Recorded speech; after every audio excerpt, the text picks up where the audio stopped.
கொஞ்சம் அழகே அழகு. சீரியலில் இனி வரப்போகும் திருப்பங்கள் கதையை முற்றிலும் வேறு திசைக்கு கொண்டு செல்லப் போகின்றன. இதுவரை எல்லோரையும் முழுமையாக நம்பிக்கொண்டிருந்த சுரேஷின் மனதில் முதல் முறையாக பெரிய சந்தேகம் உருவாகிறது. அந்த சந்தேகத்திற்கு காரணமாக இருப்பது மதியும் ரேவதியும் நடத்திய ஒரு மனம் திறந்த உரையாடல்தான். தங்கராஜின் வீட்டில் சில நாட்களாகவே ஏதோ சரியில்லை என்று மதிக்கு தோன்றிக் கொண்டே இருந்தது. எல்லோரிடமும் மிகவும் கண்டிப்பாகவும் கோபமாகவும் நடந்து கொள்ளும் தங்கராஜ் ரேவதியிடம் எப்படி நடந்து கொள்கிறார் என்ற கேள்வி மதியின் மனதை விட்டு அகலவே இல்லை. அதனால் அந்த நாள் சமையலறையில் தனியாக இருந்த ரேவதியிடம் நேராக சென்று, அக்கா, நான் கேட்கப் போகும் கேள்விகளுக்கு மறைக்காமல் உண்மையை மட்டும் சொல்ல வேண்டும் என்று மிகவும் அமைதியாக பேச ஆரம்பிக்கிறாள். ரேவதி முதலில் அந்த பேச்சை தவிர்க்க முயற்சி செய்கிறாள். பழைய விஷயங்களை இப்போது பேச வேண்டாம் என்று கூறினாலும் மதிவிடாமல் அக்காவின் முகத்தில் தெரியும் வேதனையை பார்த்து ஏதோ பெரிய உண்மை மறைக்கப்படுகிறது என்று உணர்கிறாள். அதனால் இன்று நீங்கள் என்னிடம் எல்லாவற்றையும் சொல்லியே ஆக வேண்டும் என்று உறுதியாக நிற்கிறாள். மதி தொடர்ந்து பேசிக்கொண்டே இருக்கும்போது ரேவதியின் மனதில் புதைத்து வைத்திருந்த காயங்கள் மெதுவாக வெளியில் வர ஆரம்பிக்கின்றன. சில நாட்களுக்கு முன்பு நீங்கள் என்னிடம் வீட்டை விட்டு வெளியே நின்று அழுவதன் வேதனை எனக்குத் தெரியும் என்று சொன்னீர்கள். அந்த வார்த்தை என்னுடைய மனதில் இன்னும் இருக்கிறது. அப்படி சொல்லும் அளவுக்கு உங்கள் வாழ்க்கையில் என்ன நடந்தது என்று தெரிந்து கொள்ள வேண்டும் என்று மதி கேட்டவுடன் ரேவதி சில நொடிகள் அமைதியாக நின்று விடுகிறாள். அவளது கண்களில் கண்ணீர் நிரம்புகிறது.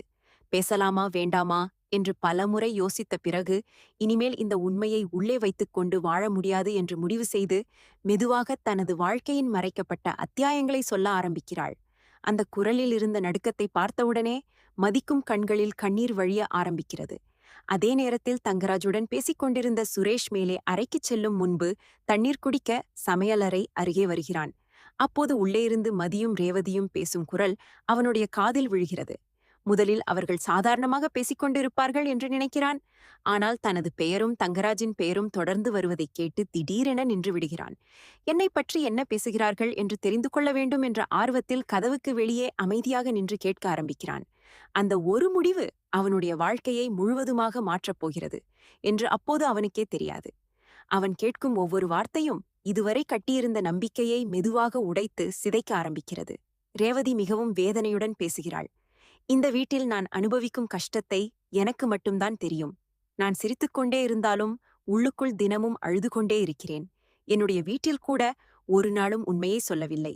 ஏனென்றால் தங்கராஜின் தங்கையின் மரணத்திற்கு என்னுடைய அண்ணன்தான் காரணம் என்று எல்லோரும் நம்பிய பிறகு என்னை திருமணம் செய்து கொண்டதால் என் பெற்றோர் அவரை மிகுந்த மரியாதையுடன் பார்க்கிறார்கள். அவர் எவ்வளவு தவறு செய்தாலும் அதை யாரும் நம்ப மாட்டார்கள்.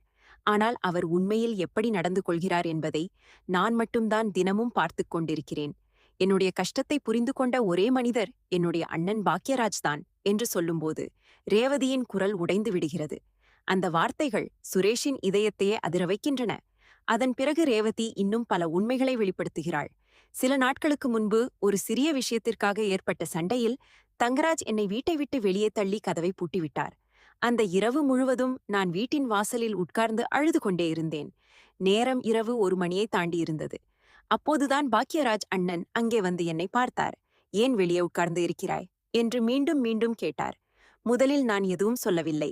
ஆனால் அவர் தொடர்ந்து வற்புறுத்திய போது நடந்த எல்லாவற்றையும் சொல்லி கதறி அழுதேன்.